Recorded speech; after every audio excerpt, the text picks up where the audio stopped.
Hello guys and welcome back to my channel Interview with Bunny, and today we are back with another video on system designing playlist, and the topic that we will be discussing is on the system designing fundamental. So since this is the first video on our system designing fundamental, so we will start with some basic idea, and that is the client and the server architecture, because without knowing that what is a client, what is a server, and how they communicate between each other, it will be very difficult for you to design a complete entire architecture. Because in this video we will be going with the basic idea that what is a client, what is a server, how they communicate, what is a thin client, what is a thick client, and we will be going with lot of concept that is actually very much necessary when you are appearing for your system designing interview. So without wasting much time, let's start with our first topic of our system designing fundamental, and today's topic is the client and the server architecture. So let's take an example that you open Instagram this morning, or you have ordered some food on Swiggy or Zomato, or you have made an UPI payment using some application. So all of this example are nothing but doing the same thing, that is one machine asking another machine to do something, and that's it. This is what the client and the server architecture are all about. So let's first understand that what is a client and what is a server. So let's think about this example that you are sitting in a restaurant. So what you will do, you will call the waiter and tell the waiter that what you want, and what the waiter will do, the waiter will go to the kitchen or to the cook. The cook or the kitchen will make the food and send it back to you. So that is the complete process, that how you order some food in the restaurant and how you get the ordered food from the restaurant. Clear? Now here, if you understand this example correctly, what is happening, you the customer is actually requesting for a food. So you are nothing but the client, because you are asking for something. Now who is serving the food? The kitchen or the cook who is present over there. And since the cook or the kitchen is providing you the food, that kitchen is nothing but the server, because it is responding to your order. So that is the entire model of the client and the server architecture. Means the client asks for something and the server responds to that request. Now coming to the Instagram or whatever the example I was telling before, when you are opening Instagram on your phone is the client, because it is internally saying that give me the latest photos or videos of a particular user. And what is happening in the backend, that is Instagram backend computer, which might be sitting somewhere in some data center, fetching all the latest images of your friend, and it is presenting it to you. Means it is serving to the request that your client, means your phone, have asked for. So here your phone is nothing but the client, and the Instagram backend system is nothing but the server. I hope this is clear. Now here where most people get it wrong, and that is a client is not always a phone or a laptop, and a server is not always a giant machine that is sitting in some data center. Rather, what is the definition of the client? A client can be anything that is requesting for some data. So this can be a client or this can be a server. So any computer or any device that is requesting for some information can be called as a client. And any device that is sitting in the backend, or any device that is fulfilling that requirement or serving that request, is nothing but the server. I hope this is clear that what is the difference between a client and a server. So here, if you understand this definition clearly, a server can also be a client in different scenario.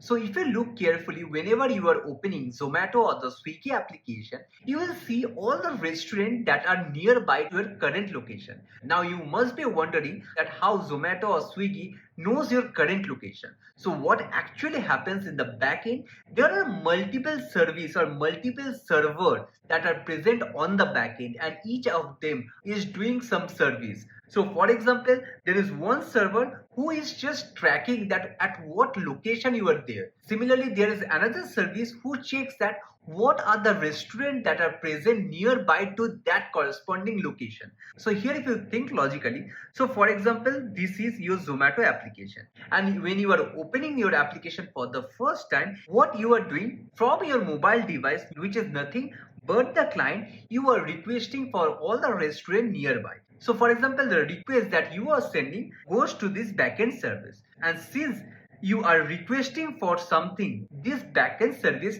becomes your server. Now to fetch all the restaurant near to your location, this service or this server might internally call another server to fetch your location. Means, for example, you are based out of Bangalore.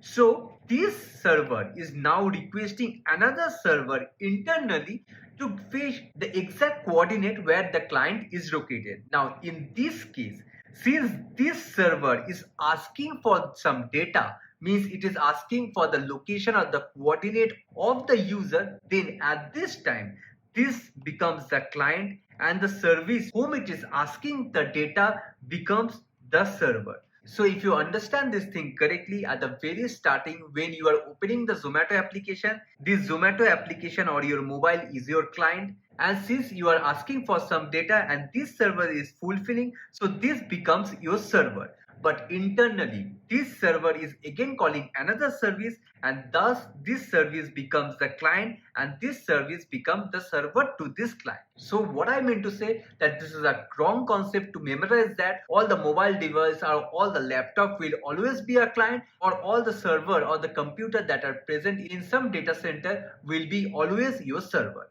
I hope you got the idea that what is the difference between the client and the server. Now if you think about the example that I was telling, that within a restaurant service, for example, here you land to a restaurant and you are asking the waiter for some food, and what the waiter was doing, the waiter was going inside the kitchen and it is bringing the food from the kitchen and it was serving it to you.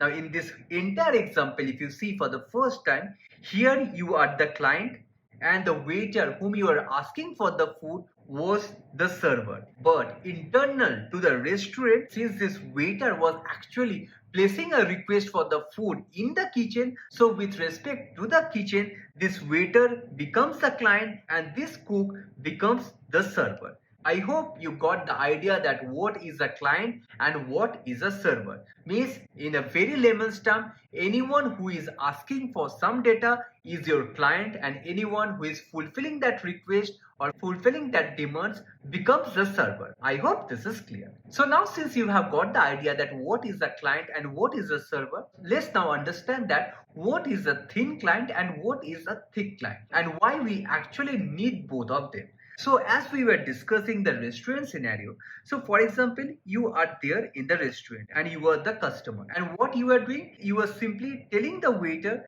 that these are the food that I need, and your waiter was going straight into the kitchen and it was requesting for that food. Now in this entire process, what you were doing, you were simply placing the order to the waiter and the order was going to the kitchen. So in this complete example, if you see that you are not doing anything, you are simply ordering some food and it was getting placed in the kitchen. So this is an example of a thin client.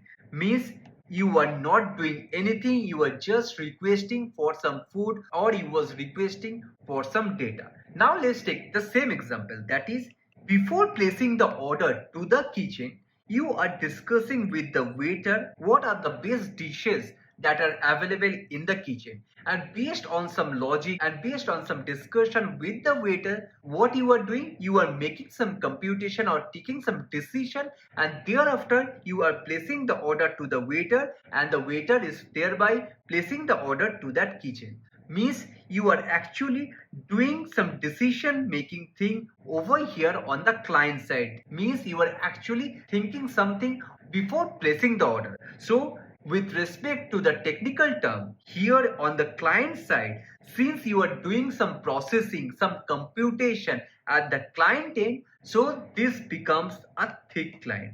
I hope this is clear that what is the difference between a thin client and a thick client. Means on a very high level, if you are doing some computation on the client side, means it is a thick client, and in case you are not doing any computation on the client side and you are simply asking for some data, then it becomes your thin client. Now in the modern application, based on the use case, we take the call that whether we should go with the thin client or with the thick client architecture. So for example, you are developing a gaming application, and on the gaming, you know that there are a lot of things that happens on the UI, and since there are some heavy logic that is going on the client side, so that becomes your thick client. Similarly, if you're opening Photoshop online, there also you are doing a lot of computation on the client side. And since there are a lot of computation that is happening on the client side, so those are the example of the thick client. I hope right now you are clear that what is a client, what is a server, what are the different types of client we normally use in a client and the server architecture. But remember one point very clearly, that is, as the name suggests, the loading time for a thicker client will be more than that of the thin client. Because when a thin client load, what happens in the backend is like, whatever the data that needs to be processed or need to be fetched are directly requested from the backend, and all the processing of the data and all the heavy load are taken on the backend side. And since the backend are much more powerful than that of the client side, so obviously at that time the loading time decreases significantly. But if your product demands a thicker client, then you have no other option than to implement all those logic or all those heavy things on the front end. I hope that is clear that what are the different types of client server, or what are the different types of clients we have in the system designing. Now, since you have understood that a client can be of two types, one is a thicker client and another is a thinner client. Now let's see what are the different types of server that you can have. So right now here, if you see in our example, what we were discussing, here we have two components. One is a client, that is you, and another is the kitchen, which is basically the server. And here, since we have two components over here, so normally we called it as a two-tier application. Means we have a front end and we have a single back end, so that resembles two tier. Now here, if you look carefully and understand the system carefully, you will see that when we were discussing about the restaurant, what we were telling that you will be giving an order and the order will be processed by the back end, means by the cook who is there in the kitchen.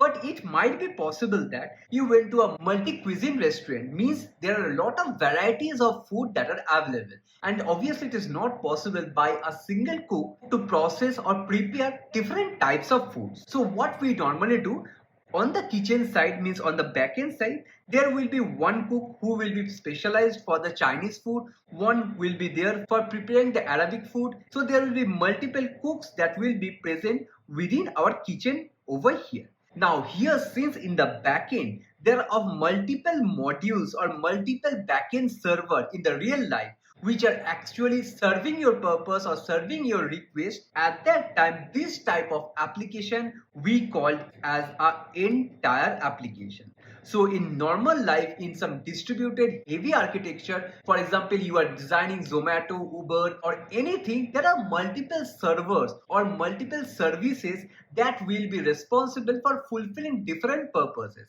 And whenever there will be multiple server or multiple services on the backend that are working together to fulfill the request from the client, then those type of application we will be calling as an end tier application. I hope this is clear that what are the two different types of division we can make. So if the number of component is 2, we will call it as a 2 tier, and if the module or the number of components goes beyond 2 or 3, we will simply call it as an entire application. And all the modern application are normally n-tier application. I hope this is clear. Now we will go into something important. That is, here if you look carefully, while I was explaining this entire kitchen stuff, I was telling that there is another service or another component over here, and that is the waiter. And here, while explaining, though I have not tell you in detail that what is this waiter service actually does, but if you think logically, in real life what it does, so for example, you are placing an order for the Chinese food. So what waiter will do? The waiter will take the order from you, and obviously waiter will go inside the kitchen and will give the order to the cook who is responsible for creating the Chinese food. Similarly, if you order something on the Italian cuisine, what will the waiter will do? The waiter will place the order in the kitchen to the cook who is famous or who is responsible for doing the Italian stuff. So if you understand this clearly, that this waiter is the person who knows that which service or which cook is responsible for preparing which food. I hope this is clear. Now, if you think this concept in a high level, means in a broader aspect, over the internet, what happens is that these cookies are nothing but different services or different servers that are deployed across the globe. So for example, the first server over here is the server for Facebook. So this is the Facebook server. Similarly, the second server that we have is for the Google server, where all the requests or the search engine works. Similarly, the third server is the Instagram server. So all these different server or the different cookies are nothing but the different servers across the internet. Clear? Now what is the responsibility of the waiter? The waiter responsibility is to place the order to the particular service where it is intended to. And what this waiter is called in our internet or in our system designing, that we call as a DNS, means domain name system. Now let's see first what actually is happening and what concept I just want to tell you over here. So what is happening, for example, you are using a client or using the Chrome browser to use a particular app, and for example you are typing www.facebook.com. Now when you type this request on the URL, what actually happens in the backend, this DNS or the waiter which we had in our example will check in the database that for this URL, means for the facebook.com, who is the server or who is the cook who will be serving this request. So what it will do, it will search in some database or somehow it will find out the server ID or the cook ID who can serve this request, and once it gets the information of the cook or the server who will be serving this request, it lands that request to the corresponding cook or the corresponding server who will be fulfilling this request. I hope this is clear that what is the responsibility of the DNS in this entire system. Now how this DNS actually works and how it knows that on which server or which cook is responsible to serve a particular request, or how it find out a particular server across the globe, all these things we will be seeing in our next step or on the next video of our system designing fundamental, where we see the complete architecture of the DNS, means the domain name service. Clear? So without wasting much time, let's jump into our next video where we will see in detail that how a particular server reside in the internet, how we map a particular server or a particular IP with a domain name, and everything that is required regarding DNS we will get to know over there in our next video. So if you have liked this video till now, do not forget to like, share and subscribe to my channel and hit the bell icon so that you never miss an update from my side and you are always ready for your next interview. So see you in our next video. Thank you.